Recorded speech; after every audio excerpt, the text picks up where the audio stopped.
Verleden jaar werd al een record aantal tieken teld op Skielge. En dat record is nu Jelvi 2014 al verbrutsen. Het zijn er dit jaar veel. Uit de tellingen blijkt dat het er nu al net zoveel zijn als vorig jaar. Dus de tellingen van nu zijn net zoveel als vorig jaar het hele jaar. En op zich ook wel logisch, met de zachte winter zijn ze eerder actief, gaan ze eerder voortplanten. Dus heb je meer teken. Is er sprake van een tiekenplaag op Skielge?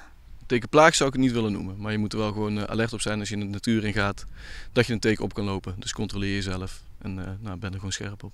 Zo'n 20% van de tieken op Skielge is besmet met de Borrelia-bacterie, die de ziekte van Lyme veroorzaakt. Tieken zitten vaak leeg bij de groen, bij helmgas of op vallen blad.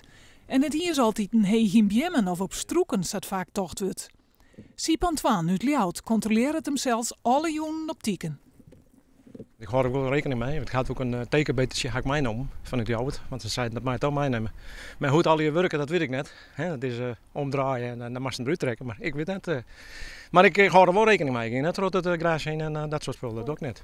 De groei van het tal tieken valt ook de huisartsen op Skielge op. Het laatste jaar zien wij een toename van het aantal teken. Zowel het verwijderen van de teek als de rode plekken.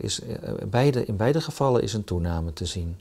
En zowel bij eilandbewoners als toeristen? Ja, zowel bij de eilandbewoners als bij mensen die op vakantie komen.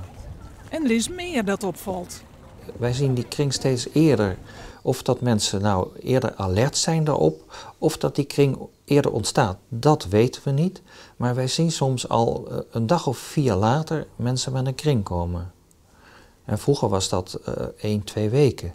De ziekte van Lyme is nog een groot mysterie. En er zijn nog een heleboel vragen die beantwoord moeten worden.